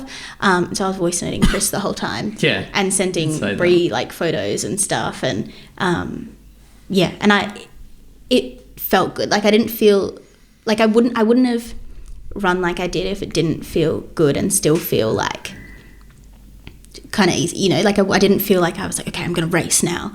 I just was a bit fitter than I think I thought I was, and like probably like the stuff earlier in the year, which I thought I'd just completely lost, probably helped in the end. And yeah. Yeah, that's good. Hang on, let me pick another one. Chris asked just a little bit insight into what's going through your head at various points in the race. Like, do you remember various checkpoints or... Yeah, I remember the start, just excitement and just like happiness and joy. Like I was so excited to be there doing this, especially because for a while I wasn't sure if I would be able to. And yeah, it was just like, this is a huge like bucket list thing for me, was to run New York. Like I've always really wanted to, so I was just very happy and excited. And then I think we were in you're in Brooklyn from the start until like about the half marathon. And that I remember being like, oh, I feel really good. Like I'm having, like, yeah, body felt really good. And at that point, like that's when you start seeing all the crowds and everything, and it's lined the entire way. Like literally there's one bridge where spectators aren't allowed, but the rest of it's like 5 deep with people the entire way, and signs and confetti cannons. How many people you reckon are out? Like, I have no idea, like tens of thousands, like it's so many people. How many in the race? It's like the biggest marathon ever. 50,000, I think, maybe. Anyway. It could be like 35,000. It's one or the other. Which is a bit of a difference actually, but yeah, I think it was like 55. No, actually I feel like it was, yeah. So, and it wasn't, like at the start it was a bit clogged up, but not terrible. Like you kind of weave if you wanted to, like if you really wanted to pick up your pace. And then it was fine, like once we got off that first bridge. But yeah, Brooklyn was just really fun. I was like, wow, I feel really good. And then I remember looking down at my watch and being like, oh, I'm actually running a bit faster than I thought I was going to run. But again, I was like, you're going to crash at the halfway point. Like everyone feels good in the first half. You're supposed to feel good. Yeah, and then I remember getting to the halfway one, and there's like a bit of a hill up to the halfway point. I remember voice noting Chris and being like, all these hill sessions on Fridays early in the year really helped. Like, just went past everyone on the hill, like I'm having a really good time. Like, yeah, got to halfway, and then the first half I was running with a friend, and yeah, we were running together, and then I looked back and I like kind of lost her. She's gone. Yeah, and so at that point. And that point I was still, Cut her off as well. No, I didn't cut her off. Physio. You're making me sound Sports mean. doctor. Friend. I looked back and she was gone. Yeah. There's that many people that like. There are a lot of people. No, you're just like, oh no. No, I actually was, because we had said we were going to run it together, and then I turned and she was gone. Oh no, where are you? I don't have to run slow anymore. That's not true. Yeah, and then we got to the halfway point, and then at that point I think that you go over the Queensborough Bridge, and that's the only part that doesn't have spectators, and it's kind of an enclosed bridge because you're on the like bottom half, so all you can hear is like pounding feet of runners, and all the runners are cheering each other on. They're like, halfway everyone, like, we're doing great. Like it's like a really nice environment. And then at that point I remember being like, okay, I think I'm like on track for a PB, which I didn't expect, but I think I might be okay if I don't have a massive crash. And I was thinking, but in my mind I'm thinking as well, like, even if I crash, I genuinely was the whole time, but I was also thinking I've banked enough, like I was doing, because I think 3:29 is like a 4:59 per kilometre, and I'm thinking I've done enough of those kilometres under 4:59 that even if I got a lot slower, like I'll still probably be okay, even if it was like, you know, a minute or two faster. But how did you feel though? Good, like really good. Aerobically, you still felt like fine. aerobically I felt fine. Yeah. The legs felt fine, like they weren't sore or anything like that. Yeah, I just felt really good. Yeah, and then you come off the Queensborough Bridge, and it goes from silent to, so that's the bridge that crosses from Brooklyn into Manhattan, and there's just a roar of people. Like, it's crazy. One of the coolest things I've like ever experienced. And I saw my mum just after that. She was on the course and she was like holding a sign, and that was really cool. What part how far in is that? That would have been like 15 miles maybe, so like, which Do the is conversion for us. 20, just after, you know, like 25, I don't know, I think it's 1.6, so maybe more than that. Yeah, so I think half marathon's 13. Yeah, so it was like And 15, because that was 3 just kind miles of is the 5k. There you go. So 26. Yeah, about that. So We're lucky we got a mathematician. yeah, that is not my strong suit. 27 times 5. Sorry. He'll come back to you in like 30 seconds as well. Yeah. Yeah, so I saw her. That was really fun. And I had a family friend who moved to New York, and like I saw her along that street. And then you're kind of on the same street for like a really long time as well. And I was just still feeling good. And I was just smiling, like happy to be there. Body felt really good, and I was just enjoying it. And then I think when it started to hurt a little bit you go past Central Park and go into like the Bronx and do a little loop there. And then I was like, oh, like nothing bad, but like my legs are just feeling a little bit sore now. And then you kind of have a slog up to Central Park again, and it's like you walk it the next day and it's like pretty much flat, but when you're running it feels really bad. Yeah. And that part was where I was like, oh, this doesn't, like, now I'm just a bit sore, and like it was a matter of kind of like holding on and pushing a bit. But at that point I was like, I feel really good and I could get a PB, so I'm gonna keep this up, even though like I could have probably run a bit easier. This is still voice noting and yeah, I voice noted Chris right to the end, and I think that's probably why he was like, okay, she's all right, like she can still voice note, like she's not dying, you know. Sorry, you just revealed your strategy. Yeah, I was like, as long as I voice note, yeah, you just won't be voice, mad. voice note out. Like, yeah, exactly. That's the strategy. No, but yeah. So it sounds like so silly, but I was just really enjoyed the whole thing. Like even when I was a bit sore, it wasn't terrible. And in my mind, I was like, as long as I don't feel it anywhere near like my left glute, my pubic bone, my groin, like I'm happy. And I didn't. So yeah, it was really, really cool. And saw Tim from Delta at like 41 Ks, I think. Tim Cornish. Yeah, at 41 Ks, and that Did was he yell cool. out? He did. Yeah. He yelled my name, and luckily he's like a head above everybody else there, so I could see him. I miss Tim Cornish. Yeah. We've lost him to Melbourne. Yeah. But that was really cool as well. And yeah, finished the race.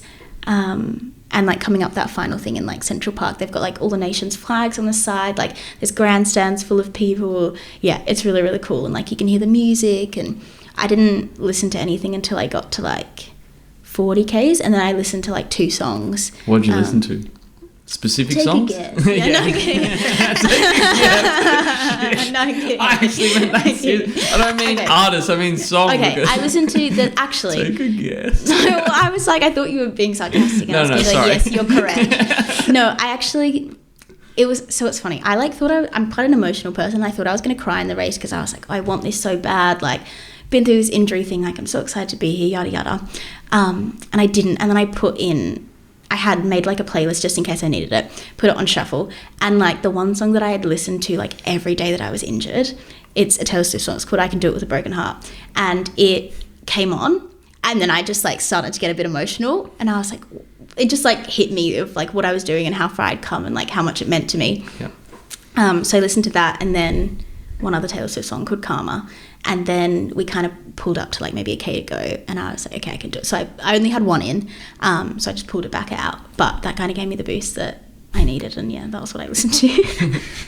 Probably not most people's like choice of Kinda marathon song at like psycho. 45. Yeah, but it really did the job for me. Yeah. Actually, that segues nicely into one of Josh's questions. Okay. Favorite song to get you through a run? Ooh, that's a good one. I have a lot. I really like, it's probably not, people are probably expecting me to say a Taylor Swift song, but there's a song called Run by One Republic, which I really like. I actually like Till I Collapse by Eminem. Oh, yeah? Yeah. That's a good People one. probably aren't expecting to be in my headphones. Yeah. But yeah, I like As a run that. past, I wouldn't expect. Yeah. That would be a good It's G-up a really song. good one. Yeah. And then there's a lot of Taylor in there as well, Yeah. which is yet to be expected. Taylor needs a pump up song. Pardon? Taylor needs a pump up Pump song. up. She's song. got it. She's got quite a few. What's She's the got to find pump up? them. What's your My Taylor favourite Swift pump up song recommendations? Ready for it. Oh, Ready yeah, of for course. it. Yeah. I always listen to that before a race. You can listen. Yes, Are you correct. ready for it? That's exactly how it goes. I'm so impressed. That's exactly how it goes. Sorry, what Come is on, I don't even know this movie. The worst part is I'll play this for you afterwards. That's actually exactly what it sounds like. I'm not even kidding. Yeah. I'll play it for you afterwards. That and I like don't know who was And grumbling. she's kind of like at. rapping in it. yeah, it's just Yeah. like it's from an album Oh. called Reputation. That was really like that was her angry era, you know. She was Her angry upset. She was angry, you know. And it's What are great the to run eras? with. Quickly, what are the You want eras? me to say them all? How many years are there? An era is a long period of time, isn't it? Okay, I'll tell you what. There's Taylor Swift, that's the first one. Yeah. There's Fearless, Speak Now, Red, 1989, Reputation, Lover, Folklore, Evermore, Midnights, The Tortured Poets Department. Are they all albums? Yeah, and so like each album is like another era. Yeah, right. And she has like a full-on different aesthetic for it and like a different kind of, I guess, marketing strategy. I don't know, it like feels like a very different thing. But Reputation is her like, I'm angry. And it's a great album to run to. It's a really good one. Yeah. Anyway, that's, yeah. There's a lot of Taylor in there, but there's also some really like random niche songs that are just like you wouldn't expect to be in the playlist. Yeah. I think I had like a One Direction song or two in there as well. Just like really random, like just stuff that makes you feel good. Yeah. It's really fun, yeah. Basically basic white girl music mostly though. But it Dom, works. what about you? G-up songs? Oh, AC/DC? yeah. Yeah, okay. Well, sorry. I don't know. Yeah. Haven't thought about it too much, but You're not a big music while running guy. yeah, I don't mind a bit of music while running, but maybe like more rap kind of stuff. Yeah, you kind of need that. It's more what people are probably expecting from Yeah, like, yeah. Depends on the vibe as What well. about you, Luke? Me, I don't know. Depends on how I'm feeling during the. I don't know. Yeah. A bit of everything. AC/DC is not bad, AC/DC is not bad. but like I feel like I get a bit over it though. Like, I feel like do you a can't bit go of- wrong with like the classics though. Like, what's that one that's, I think it's Bon Jovi, it's like Halfway There or whatever. oh yeah, Like yeah. all those kind of like, yeah. That one. Yeah, like Living on a Prayer, that's what it's Living called. on a Prayer. Like all Yeah. of those kind of like, Yeah. you know, and like They're more all the like Eminem karaoke songs. songs Like, though, but I guess they I kind don't of know, they kind of like when you listen to the lyrics, you're like, yeah, like, true. I can Yeah, do yeah, it, yeah. all that kind of stuff, yeah. I used to try and listen to music. Well, before like ages ago, it was like I remember asking Dom, "Do I like, listen to music during a race?" And Dom's like, "No." I It's a still big do. no. No, I think I Yeah. don't know. It's grown on me. Is it? Yeah, Yeah. there you go. I think I'm the only person in Delta who, or maybe not the only. during Sunrun, did you listen to music? Yep. It's probably why right. it went well, I think. Got Yeah, my okay. playlist on. And Canberra, I had them in, except when people would come and like run next to me or cheer, I'd pull one out. But yeah, I pretty much always listen to music. And this was the first race. Oh, not in the 5Ks. Okay, Or yeah. the park runs or anything. 5K is too intense. Yeah, and Bit then intense for music. this is the first one that like longer run that I haven't listened to music for. So, Yeah. Maybe I'm a changed person now. I don't know. All right. Well, what about your segment, Dom? Do you still want to keep up Dom's drama? Dom's drama? Yeah, sure. Yeah. So talk us through. There was a bit of a. We did get this anonymous. We got anonymous tips from someone in the community. There's a couple of requests coming in for this one. Actually. Yeah. Someone Okay. sent through this article. But everyone's loving Dom's drama. Like, we're onto something. Yeah. It's got a really good ring to it. Yeah. I'm telling Rose, she's like, "Oh, Dom's drama." It's the alliteration, I think. It's just perfect. Yeah. But this one, what's the guy's name? Is it Matt Choi or? Yeah. Yeah. But I'd never heard of him, but he's Neither a had pretty I. big influencer. He's got like almost 500,000 followers on Instagram, which is good going. Good on you, Matt. Right before you're gonna throw him under the bus. Yeah. I don't know. The controversy is he had like a bike and some people filming him when he was doing the New York Marathon. And yeah, everyone's like kind of like just roasted him and thrown him under the bus, and he's been cancelled pretty much. He also got banned from all future New York Roadrunner races. Yeah, Which is big. Yeah, that's pretty crazy. But I don't know. What are your thoughts on this, Mitty? Well, from what Georgie just described, I love how you throw me under the bus. Yeah. What are your thoughts? You did that in the really first one where I diplomatic. firstly I didn't know there was a Dom's drama segment, and then he goes, "Right, let's bring up all these topics. And what's your thoughts?" Fucking hell. Well, it's quite a busy course. There's quite a few true. people out there. Yeah. I think the bike was like on the course, not like on the side. Well, you couldn't really be on the side. There's all the people there. So it's probably a bit dangerous. But yeah, I'm not a controversial guy, so You sit on you're Switzerland. yeah. This is an awkward segment. I don't know what to do. Well, I think it was also that people were like, the bikes got in the way of the other runners. Yeah. Which I think was the thing that like But- runners Yeah, 'cause were you trying to get could've- past. But no one got hurt. No. But like, yeah, I don't know. But- it's a bit red hot. Yeah, I think the other one you were saying was there was someone like kicking people out of the race. Oh yeah, I saw it on TikTok. There was You this bought guy. your segment. Yeah, Dom's drama. I came prepared. Yeah. And there was this guy standing at one part of the course. I think he'd been a volunteer for a really long time. In the span of about 30 seconds, he pulled 10 different people off the course who didn't have bibs. Yeah, shit. So he was just like hawk eyes, like looking for bibs on people, and anyone he didn't see, he like literally grabbed and like kind of pulled off the course. And some people tried to like, no, I'm in the race, and like keep running. And where's your bib? He did Was he like, not. no? He just like grabbed them and like pulled them Really? off. Yeah. That seems- And he was like sweeping cups off the ground. It must have been near a water station. He'd be like sweep, grab someone, pull them off. Yeah. So, shit. Yeah. That's They were- intense to, it like- was intense. Have authority to like usher people. Yeah. Yeah. And he's a volunteer. Like he's not. Yeah. Yeah, So I wow. guess if you haven't paid to be in the race, like that's Yeah. pretty fair. You're in I guess other people's the race. bike as well. Like, did he pay for a bib? I don't think so. Probably not. Yeah. So I get think him he's out of willing to ride the bike, like an e-bike on there. I don't think he's paying Right. for a bib. And Unless was he he, like, paid a for a what? bib, he's like, Look, yeah, if you paid for a bib, maybe I'd think about Right. it. Yeah. I Yeah. think actually a marathon is a running race. Yeah, This true. is a really profound thing to actually. Wow. Yeah. But like, there's like the guy who gives Kipchoge his bottles in Berlin Yeah. that rides the bike. He's probably doesn't have 6,000 people around him too. Yeah. There are probably a lot But of still. contributing factors to them. Everyone being like, I think, this like- was a terrible thing to do. Yeah, people riding bikes in races though, it's not True. unheard of. True. But when there's that many people around, Yeah. Yeah. yeah, maybe don't do that.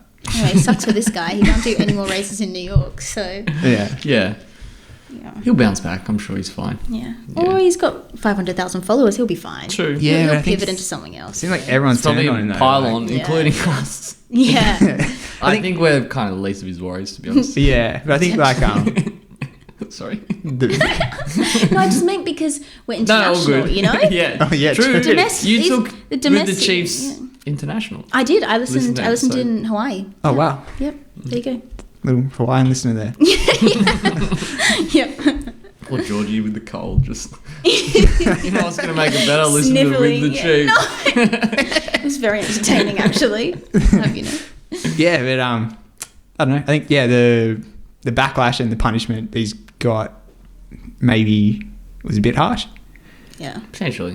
I But think once. I think being banned from the race is fair enough, and all the rest of it. But I guess being it publicly talked about like we are now, Yeah. that's unfortunate. Disgusting. Matt, we forgive you. It's all good. If you want Yeah. to come on the podcast, you can. Yeah. Do you want to give us what really happened? Yeah. The Yeah. lowdown? Yeah. Yeah, but still, don't do that. No, you guys could get the special. Like, you could be the only podcast Yeah, that gets we it. You could- could be like, yeah. tell us the truth. Yeah, what really true. happened and how do you feel Matt about speaks it? his truth. Yeah. I reckon you could really Exclusive. advertise that. Yeah, Yeah. exclusive. I reckon We'll you share it really with could. our 400 Instagram followers. That would skyrocket, I reckon. Yeah. Yeah. Yeah. That's what you need. You need to get a scandal involved. And then it'd really, Well, really- he's trying. He's Yeah, trying. You've got to make a clip, like Dom's drama clip. Like that. Push it out, tag him. I reckon that when you got that many followers though, like surely you can hit up New York Marathon and say, look, this is what I want to do. Can we like True. work Yeah, something maybe you should have out? told them beforehand. Yeah, That yeah. would've been- yeah.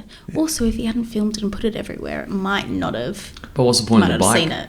Yeah, true. Yeah. Yes, that's very true. Sorry. Yeah, no, good point. Good point. Anything else? Any other drama happening in the running world? I think Shelby Houlihan. No. I Yeah, also yeah. do not know. Shelby. I was hoping you were going to be like, you were going to be like, yeah. Yeah. Sorry. That'd be awkward. Well, 4 years ago, she got drug tested and tested positive for a steroid, and got banned from the sport for 4 years. And her, I guess, backstory was that it came from like a burrito that she bought, and it was like contaminated meat or something. But that didn't hold up, and then she has been banned for 4 years, but she's back as of today. Wow. So Can you imagine being brought down by a burrito? Yeah. That's so That'd be so unfortunate. grim. yeah, I know. But yeah, so that's kind of a bit of What drama. was her discipline? Like, what did she run? She was more like 800, 1500. Okay. Yeah. Was this big news at the time? It's Sounds like it would've huge been news, huge Is she news. Australian? No, Or she's no? American. Okay. Yeah. I wonder the bit of evidence, drama there. like, I had a burrito. I don't know why this is I cracking me swear, up it's so much. like, Yeah. it's like when you go home sick after being 18, like, I swear it was a sausage roll. She's like on the stand in court and she's Uh, like, it's a burrito. I swear, it's nothing to do with the 60 standard drinks. But, That would have been awkward to stand in court. But she's never going to eat another burrito. Yeah. That no poor way. thing. She can never eat Mexican again. but yeah, drama there. She's coming back. It'd be interesting competing against her. How old is she now? Oh, she's still like 31 or something. Okay. So like, still got a couple of years left probably. Yep. Any other drama? Other drama. You actually came Yeah, prepared. yeah, you got a I couple, thought we were yeah. just going to do I one. don't know. I think that's about it. I'm sure you can think of something. Other drama, yeah. Next year they got my there's a God. new track meet coming in. Have you guys heard about that? I don't It's know. Michael Johnson, who is like the sprinter. Here? Like in Australia? No, not in here, Australia. It's yeah, like yeah. a global series kind Wait, of. is it the Grand Slam? Yeah, Grand Slam Yeah, track. I saw yeah. Jess Hull signed to do them or something. Yeah, right? yeah. Yeah, okay, yeah. So Is this news or drama? well, news and drama, like they're challenging Hold your the horses, Diamond Lee. League. So like, he's introduced this new track league that's paying like more money than the Diamond League. The Diamond League, Wow. in response, have like upped their prize money. That's good. Yeah, which is kind of like That's a win-win great. all around. But yeah, a bit of drama. Like I don't know how it's going to work with like athletes going to both series and how you kind Because it of negotiate the that. talent. Yeah, It's but like, this reminds me of that golf. Remember when they oh yeah, the the PGA and Live Live Tour. Golf? Yeah. They just started paying a lot more money for. Yeah, well, at least it's throwing not money like around. the oil Yeah, money. that was a bit of that. Yeah. Anyway, it's a bit more to that one. Yeah, but I think it's healthy competition, like good for the athletes. Yeah, it'd be interesting to see who like was already not like heaps of money running realistically. So they're injecting a lot more. It's a weird format though, because I think it's like each place they compete at, I think there's 4 or 5 events, but they go over 2 days and you have to run 2 events. So it's like the 800 and 1500, and you have to run both. So, but you got like guys who are kind of 800 meter specialists and guys who are 1500 meter specialists, both running the 800 and the 1500 like the next day or whatever. Right. So, I think that'll be interesting that like there's no kind of clear favourite. Yeah. And isn't the first one somewhere really random? I feel like I saw it's in some random country. I don't know. Oh, really? Where it is, yeah, but it's somewhere kind of rogue. Yeah, right. Yeah, which is also interesting. Yeah. No, Is this got real similar themes to Live Golf? Yeah, kind of. Oh. Well, it's backed by Michael Johnson though, so it's coming from a good place. Yeah, that's good. That's good. Any more drama? I think that'll do it for today. It's not really drama anymore. It's just things you're gonna say. All right. Well, we talked about the race. Great race. Must be great to be back. This one came from Chris as well. It's a little bit different. It's about interested in what you do for work.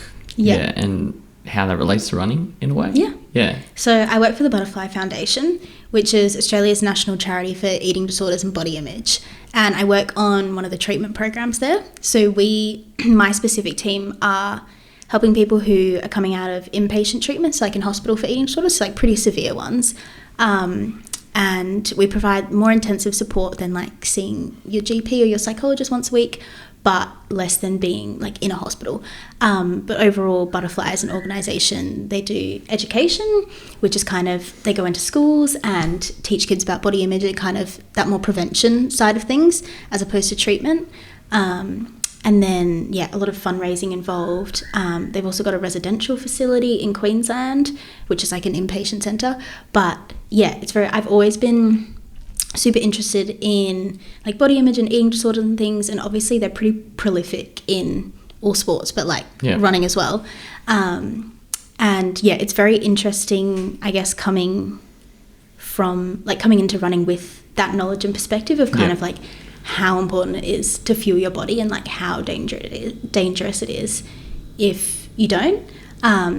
It's always, very interesting hearing about often when people have eating disorders, like they really struggle with excessive exercise and things as well, and all that kind of thing, and that kind of intersection of both of those. But I'm really passionate about it and I love it. And it's very stigmatized. I think like people don't really talk about eating disorders, but I think you would be surprised how many people like have had them that you don't know about or struggling with them, and like they can have a look, but a lot of the time they don't as well. It's particularly important, like obviously with stress fractures, like one of the main things is underfueling, which can cause stress fractures, which is why like I saw a dietitian because I wanted to make sure that I wasn't accidentally underfueling or anything like that. Butterfly is amazing. They have a podcast as well. It's called Let's Talk, which is awesome. And it's an amazing organisation that I'm very proud to work for. But they've got a helpline, and if anyone's struggling, you can call the helpline and things like that. But I really love that I do that, and I'm glad that I kind of have that background coming into running because it can be a really slippery slope for people. And I'm a big advocate for like healthy body image and looking after your body and like talking about it when you are struggling and things like that. But that's what I do for work and I love it. What are the little things that you like people might miss, or some of the preventative things, or just like little things you can maybe share? I'm trying to think. So I think the one like big misconception is probably that like there's a look to an eating disorder, and there is, like you can often tell if someone has an eating disorder, but a lot of the time you can't as well. And I think as well, the kind of assumption that it only happens to females, like it is the majority of females get eating disorders, but men can get them as well. And then I think the other like main thing is like if you notice that someone's struggling, like don't brush it under the rug. And like they might kind of deny that there's anything going on and be like, no, I'm fine. But if you can be there for them in any way you can with kind of like can we book you into a GP appointment? Like, do you want to talk about it? All that kind of thing, like providing space for them to open up when and if they're ready. But yeah, it's, Butterfly have a lot of great resources on their website as well. And I think talking about it as well, like not being ashamed of it as well. Like I had one, that's why I studied psychology in the first place. And like got really passionate about this and started working at Butterfly and everything. And am a big advocate for it. And I don't think you should be ashamed of it either, because I think like that's how you deal with things like this. Like if we all come together and are open about it and like that's how you make change. And I think the other thing is like diet culture is everywhere. And like once you know about it, like I was going to say that like other obviously things in culture are not going to help. Oh, absolutely. Like it's quite, I think, like I work on this treatment program about, helping people recover from an eating disorder. And like one of the main things is like you can decide that you don't believe or, change your beliefs personally about, my weight doesn't determine my worth and, I deserve to eat and all, all these kind of things that are important in recovery. But then you go and you watch TV and it's like, all about you're overweight or you need to lose weight or like commenting on people's bodies and things like that, or like weight loss drugs. And like obviously right now like Ozempic is everywhere. Like that's so there's a lot of like you can make the conscious change yourself, and then people like friends as well make like they don't mean it, unless it bothers you, people probably don't notice the stuff that they're saying, but like talking about food and body and all that kind of thing. I was going to say, what are the indicators? Like what would indicate that you might have an issue? Yeah, I mean, there's a lot of, like, the obvious one is if you notice someone, like, not eating in public or not eating around you or something like that, and, like, visibly notice those kind of signs, but also if they start to withdraw from kind of things that they really love and enjoy and kind of, which is similar to, I guess, a lot of other mental health conditions as well, but when people kind of pull back from things that they love and from other people and spending time with them, that's a really big indicator. So if someone is really tired all the time, like has no energy or anything like that, that could be an indicator of it. But yeah, it can be, I think it can be hard if you're living with one or like have had a lived experience of one, because there are triggering things everywhere and you can learn that you don't believe them, but it can be hard when you see them everywhere. So I think like that's why I think it's really important to have people like talking about it and community and finding communities and friends where you don't feel like that we don't feel that pressure or all that kind of thing. But I'm like very happy to talk about it whenever like it's something I am passionate about and open about, and like I'm very interested in it, particularly in athletes and runners. And there's obviously this idea that like the thinner you are, the better athlete you're going to be, but it's not necessarily true at all. And you see like a lot of runners with like good muscle on them and stuff running really fast times and things like that. And I'm probably like, I'm a lot faster now than I was when I had an eating disorder. So I think that's like something to consider as well, as like, that kind of thing as well. But I love talking about that kind of thing, and I love what I do. Thanks for sharing that. Yeah, thanks for that. That's all right. It's crazy, like, everyone usually says like, oh, you've lost so much weight is like a good thing, and like, oh, you gained weight is a bad thing. Whereas like, it's not really. Yeah, I don't think...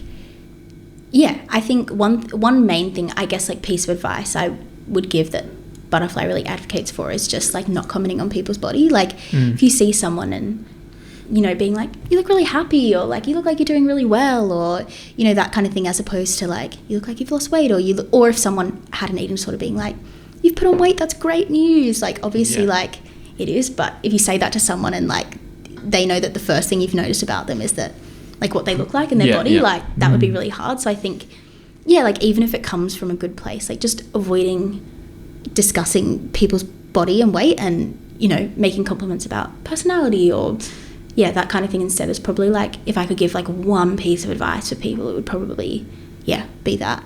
But because, and like you don't think about, like it's just so ingrained in culture and things like that.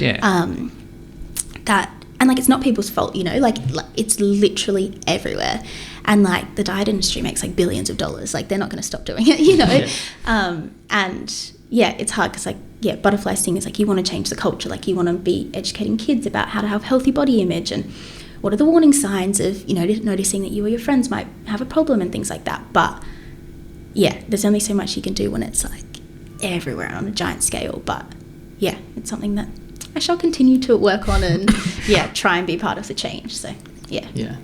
Sounds good. All right. Well, covered a lot. Yeah. A wide range of topics. Yeah. Covered a lot. I guess a listener question that sort of ties nicely into like the end is from Josh. What are your goals for 2025 once you're back to doing sessions and everything? Yeah. So I think first goal is to get back to doing sessions. And then I'd love to do a fast 10K because I think, if I could do 39 on a bit of a hilly course and like not too much 10K specific training, like I'd love to see what I could do now. I'd love to do a proper a marathon block as well and like just see what I can do when I've like really trained for it and like some kind of flat course. So Chris and I are meeting tomorrow to discuss what the races are for next year. What are you thinking? Or are you not? You're going to get me thrown under the bus here. Like, no. Just this is just brainstorming. Just thinking about it. Brainstorming. I don't know. I would like to go to Gold Coast, but I don't know what for. But my New York time got me a qualifier for Chicago, so I was thinking maybe go to Chicago. You got the major I've bug, got the do you? bug. Yeah. And then I was like Boston 2026. Yeah, like, you're got the you're bug. waiting to have like all the medals. I'm gonna have all the merch, all the medals. Yeah. So I don't know about that, but otherwise, I was thinking maybe like I just think if I've learned anything, like I kind of need to build up slowly. So maybe like Melbourne if I didn't do Chicago, and just kind of, and also not to do too many races. Like I think I did a lot at the start of the year, and just kind of need to pick and choose a bit more wisely. Yeah. That's good, but we won't say too much more before. Before I discuss with Chris, and then I can give an update once we've decided collaboratively, because I'm sensible now and I listen to everything that Chris tells me. Georgie Sensible Gibson. That's me. It's got a good ring to it. Yeah, I think so. I'll change my name legally. Yeah. Should we quickly talk about medals, actually? We got Special thanks to our new sponsor. Relic. Are we allowed to say the name yet? Yeah, Relic Running, and this is their new medal display. Yeah. I think it's been sitting quite cool, right? Yeah, I don't think you can buy them yet. So no, this is with Chiefs exclusive, like first look at the Relic's medal display. Mate, you're a born marketer. You got to pivot careers. Yeah. Yeah, what are you doing as an engineer? You're a marketer. But I think like, what do you do with your medals at the moment? I hang mine in the cupboard, like my wardrobe. I have like a pole thing, and they just all dangle next to all my concert lanyards. My two personality traits, yeah. But I think this would be way cooler. Yeah. And then you can see them, and they're on display. I love medals. Yeah. Exactly. Like mine are the same. I've got like a coat hanger with them all hanging. I just saw yours in the cupboard, Luke. Yeah, they're all box. Yeah. It's a good idea. Yeah. Good motivator as well if you're like training for something, and then you see all your medals, you're like, I'm gonna get another one of those. Yeah. And like it's always like a little bit sentimental, like looking at a medal, you think like, I did that. Definitely. For example, they're my PBs. Oh yeah. Yeah. They're gonna have bigger. They're gonna have a few different models. I'm pretty sure. That's brought to you by the same gentleman that made these beautiful displays. Yeah. Yeah. What do you think of your New York medal, by the way? Do you like it? Yeah, I love it. Yeah. It's so cool. Yeah, I'm very happy with it. It's really cool. It sits next to my like Gold Coast one and my Sydney one, and it's cute. I really like it. Yeah, I love medals, like getting them at the end. Like I always. I don't know why I like them so much, but I genuinely think about that when I sign up for a race. I'm like, yes, I'm going to get a medal. Yeah. What do you do with the bibs? It's literally a participation medal, but I'm like, I still want it anyway. Yeah. I don't keep my bibs, Ooh. I know, but I have kept my New York one. Okay.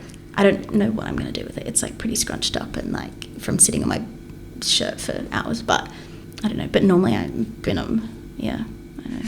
I don't know if that's controversial. I don't know if you're supposed to keep your bibs, but I don't think so. At least you're going to be the first customer then. Oh yeah, 100%. Yeah.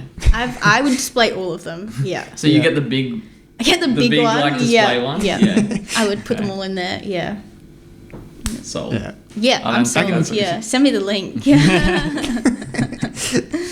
Moving forwards, I reckon like maybe only take a medal, or I'll probably only take a medal if I run a PB. Then it means something special. I can put it in the display. True. And let's go to landfill. So True. Matt Gore. yeah, See? Matt Gore, saving the environment. There yeah. you go. So sorry, Matt Gore. I love medals. I would be so sad if I finished a race and they're like, we're not doing medals. I'd be like, what do you mean? Chris had a good idea that you would tick. Was it your idea, Chris? I think it was Chris's idea. Oh, if you you tick want if you want a medal. one. Yeah, so they don't that's a make good so many idea. medals. Oh yeah. Yeah. I always What wonder, if like, someone just starts taking medals, like if they tick not? I don't know. Yeah. What if you Yeah, don't know they until don't like know, after the yeah. race though whether you True. want Like, it? yeah, no, I what if don't you want a think you're going to medal. have a bad race and you Yeah. don't tick it and then you run a PB and you're like, actually, I Yeah. want one. Well, I guess they're not making any less medals then. But also, I always do wonder, like, they must have, like, what do they do with them? Do they just go in the bin? Like, Yeah, I think that they do. Yeah. never mind. Matt Gore's gonna throw his back in there. Oopsies. Okay. But yeah, relic medal displays. Relic medal displays, great new. Get your displays out Innovation. of your cupboard 100%. and Yeah. put them on the wall. Put them on the put 'em wall. on your Why? desk. How do we not? How's no one thought of this? Scott, you're a genius. Yeah. Genius. Enjoy your medals. You earned it. He's not paying us, I swear.